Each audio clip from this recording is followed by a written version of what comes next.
Gong Siva coy. Nah, kalau Imlek ini hujan dari tadi malam, kemudian sampai sekarang agak ada shower-showery dikit. Tapi inilah yang namanya berkah. Nah, kalau kita lihat berkah di Imlek ini, biasanya orang-orang kalau lagi Imlek ada ngapain ya? Tapi saya mau nanya dulu, Iqbal sama dia tadi mana ya?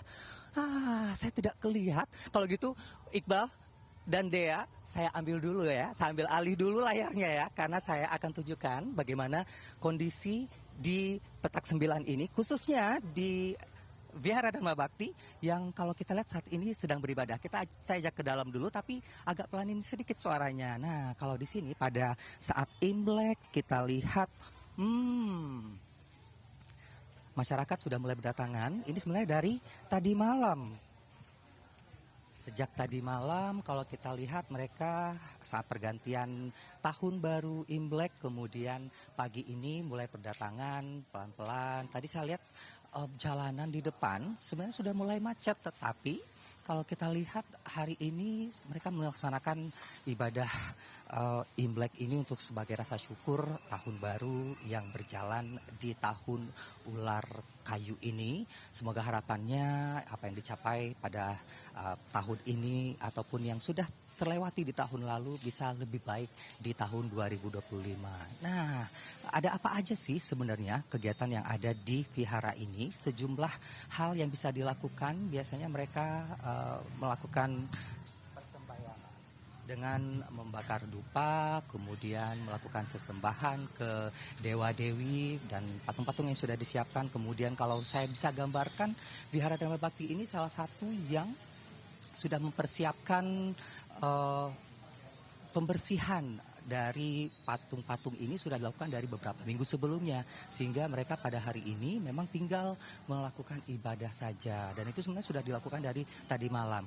Oke, kita sekarang bergeser dulu nih. Saya akan ajak, kalau kita sudah lihat masyarakat yang merayakan Imlek ini sudah bagaimana mereka lakukan ibadah, tapi di luar biasanya ini sering juga ada pemirsa Good Morning.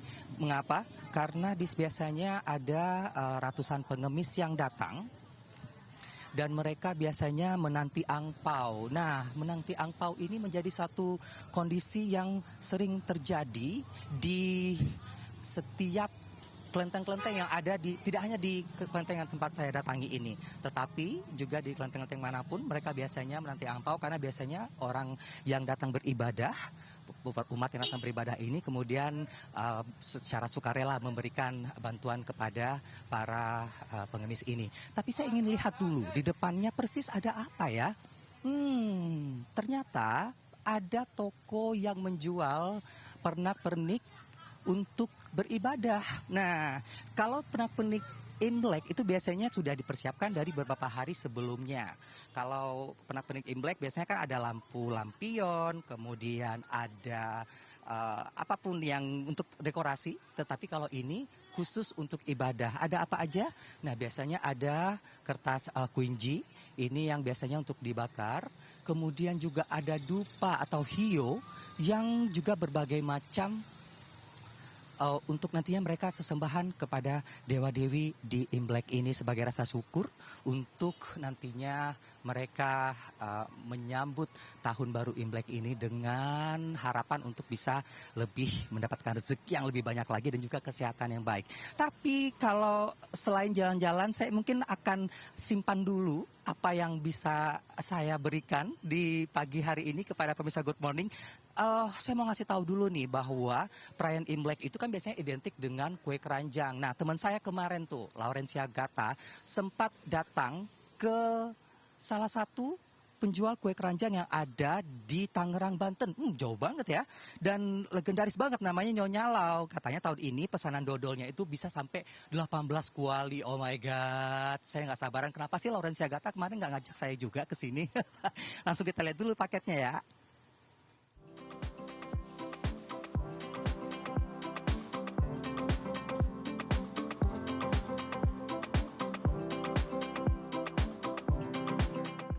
Perayaan Tahun Baru Imlek tidak hanya membawa kebahagiaan bagi yang merayakan, namun juga membuka pintu cuan bagi beberapa pedagang. Salah satunya Reni, pemilik dodol dan kue keranjang Nyonya Lau 55 yang terletak di Tangerang, Banten. Reni dan suaminya merupakan generasi ketiga yang melanjutkan bisnis keluarga Nyonya Lau sejak 2004. Bisnis yang berdiri sejak 1962 ini semua dikelola oleh mertua Reni. Kini menjelang Imlek, Reni kerap menerima pesanan dodol dan kue keranjang dari pelanggan setianya. Tidak hanya dari Jabodetabek, tapi juga dari Sumatera, Kalimantan, Sulawesi, hingga Papua. Karena biasa dari kalau kayak dodol hari biasa kita cuma bikin 1 sampai 2 kuali, tapi kalau menjelang hari raya kita bisa bikin 18 kuali per hari gitu. Ya. Kalau kue keranjang kita bisa 1 ton per hari. Khusus untuk kue keranjang, Reni memang hanya menerima pesanan menjelang hari besar saja. Ia menambahkan omsetnya bisa naik 200 hingga 300% dibandingkan hari biasa. Untuk membuat kue keranjang ini membutuhkan waktu yang cukup lama. Reni mengatakan ada 155 pekerja dari warga sekitar yang membantu selama masa Imlek. Warga tersebut juga telah membantu sejak generasi mertuanya. Proses pembuatan kue keranjang dimulai pukul 6 pagi. Mulai dari membakar daun pisang, dilanjutkan dengan pembersihan daun yang sudah dibakar, kemudian dilanjutkan dengan tahap yang paling krusial, yaitu pelapisan daun pisang ke dalam keranjang. Nah, jadi ini merupakan tahap terakhir sebelum nantinya adonan kue keranjang dimasukkan ke dalam keranjang dan dikukus selama 12 jam. Nah, yang paling penting ini adalah nanti ini nggak boleh ada yang pecah ya, Ci, ya, di dalamnya ya. Jadi harus sempurna di dalamnya agar tidak ada daun yang pecah, karena sekalinya pecah akan pecah semuanya ya, Ci, ya. Nanti kuenya jadi jelek. Kuenya jadi jelek. Oke, Ci, kalau gitu boleh tolong diajarin nih gimana sih cara bikinnya. Kedua tangannya harus lihai dalam pelapisan keranjang ini. Tangan kanan harus menahan daun tersebut sambil memutar daun di dalam keranjang. Sementara tangan kirinya juga harus ikut menahan daun tersebut dari luar keranjang agar tetap rapi dan erat. Aduh, ternyata proses ini susah sekali ya. Nih, saya sudah coba untuk melingkari, hampir selesai, tapi ternyata robek. Jadi kita harus ulang lagi ya, Ci, ya? Ya, ini harus diulang lagi dari awal. Dari awal? Ya. Gimana ini ya? Robek di tengah-tengah harus ulang. Saya pun memutuskan untuk menyerahkan kepada ahlinya sajalah. Setelah dikukus selama 12 jam, kue keranjang ini akan didinginkan selama kurang lebih 3 hingga 4 jam dengan bantuan kipas angin. Karena tiap tahun kan pasti naik ya. Ya, tahun ini saya belum merasa. Jadi kalau tahun-tahun lalu ada harga ada rupa lah intinya gitu. Semakin tapi istilahnya kalau kita makan pasti nagih gitu aja sih. Dan kalau kita buat bawa oleh-oleh juga nggak bikin malu gitu aja sih. 1 kilogram kue keranjang dijual oleh Reni dengan harga Rp60.000. Namun harga ini sewaktu-waktu dapat berubah menyesuaikan dengan harga bahannya. Lorencia Gata, Nabil Haris, Tangerang, Banten. Loren, kalau makan kue keranjang harusnya ngajak saya. Saya juga mau, Loren. Aduh, tapi sudah di mana nih? Tadi kita sudah lihat orang ibadah kayak gimana. Kemudian ternyata mereka harus nyiapin dulu peralatan-peralatan ibadahnya. Tapi saat ini juga ada, di belakang saya ini ada. Biasanya ini menjadi suatu tradisi pelepasan burung ini untuk merepresentasikan sebuah membuang kesialan gitu, atau juga berharap untuk keberuntungan gitu ya. Oke, Bapak, kita ngobrol buat apa sih Pak biasanya orang kalau beli burung gini? Syarat panjang umur, buang sial. Syarat ada sembahyang lenteng pakai burung gitu. Syarat gitu. Saya mau deh kalau gitu Pak, mumpung lagi Imlek gini ya kan, boleh kan di hari Imlek ya? Biasanya kan juga dimulai dari beberapa hari sebelumnya. Oke, mau deh Pak.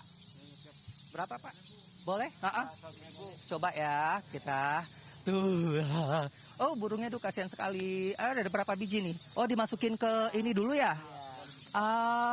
Oke. Aduh, kecil-kecil banget. Tuh. Nah. Aduh, kamu coba yuk, masuk yuk. Nah. udah cukup belum? Belum. Oh, dapat banyak. Wow. Berarti juga mungkin rezekinya semoga banyak ya Pak ya. Amin, amin. Kita coba. Wah. Aduh, pemirsa sabar dulu ya sambil nunggu abangnya untuk masukin ke dalam. Wah. Aduh, dia udah terbang. Wah, saya boleh tuh intip-intip. Nah. Oke. Udah langsung kita lepas dulu ya. Kita lepas dulu aja ya. Kita lepas dulu. Oke, saya mau lepas dulu. Nanti habis itu saya mau ajak kalian pemirsa Good Morning ini untuk mendengar paket dari Lauren lagi. Aduh Lauren, coba ya. 1, 2, 3 diputar dulu ya. Oke, bantu saya Bu.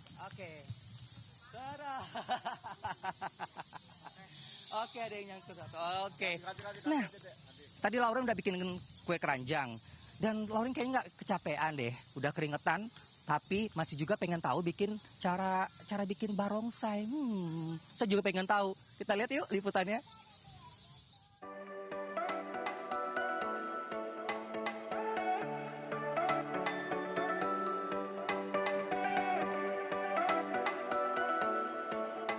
Di momen perayaan Imlek tidak lengkap tanpa kehadiran barongsai.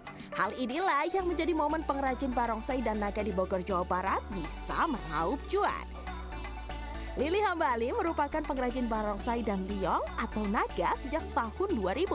Sebelumnya, Lili adalah pemain barongsai dan liong. Saat itu, Lili kerap diminta memperbaiki barong atau naga yang rusak maupun robek. Dari situlah ia mulai mendalami kerajinan barong dan liong. Menjelang Imlek, stok barongsai dan liong yang telah ia siapkan selama setahun bersama 5 pekerjanya yang dulu juga merupakan pemain barong dan liong kerap terjual habis.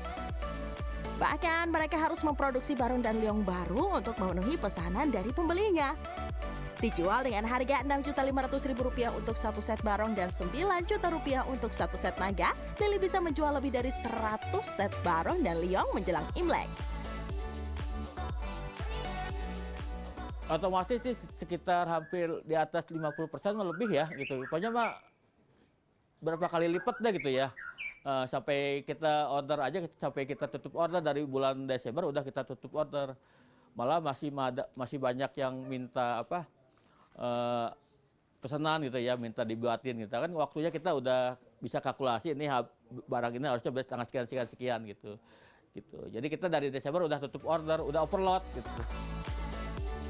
Lili mengatakan pembelinya datang dari Sabang sampai Merauke. Ia juga sempat mengirim pesanan barong dan liong ke Arab Saudi, Jerman, Taiwan, dan Austria. Untuk membuat satu set barongsai membutuhkan waktu sekitar 1 hingga 2 minggu. Lili memulai dari pembuatan rangka yang terbuat dari rotan. Setelah kerangka jadi, kita lanjut ke proses pelapisan kain kasa dan juga kertas roti ya Kang ya? Iya, dia mulai dengan kertas-kertas besar, lalu dilanjut dengan kertas yang lebih kecil seperti ini. Untuk detail yang lebih rapih. Kita tempel di sini boleh ya Kang ya? Oke. Sampai setidaknya berapa lapis Kang? 2 lapis. Lalu kita keringkan. Dalam proses pengeringannya, Lili dan tim juga mengandalkan cuaca untuk bisa mengeringkan lem secara sempurna. Ketika musim hujan, tentu proses akan memakan waktu yang lebih lama. Setelah kering, kepala barong dan naga akan memasuki proses pelukisan. Setelah itu, barulah masuk ke tahap finishing, di mana kepala barong dan naga dipasangi aksesoris seperti bulu-bulu juga mata. Laurencia Gata, Nabil Haris, Bogor, Jawa Barat.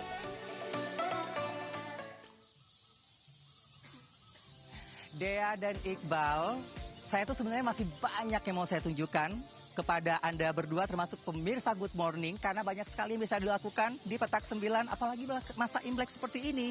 Tapi katanya Dea dan Iqbal ini ada yang mau disiapin atau yang mau ditunjukin spesial katanya nih. Kalau gitu lanjut aja ke Dea dan Iqbal ya. Tapi setelah yang satu ini.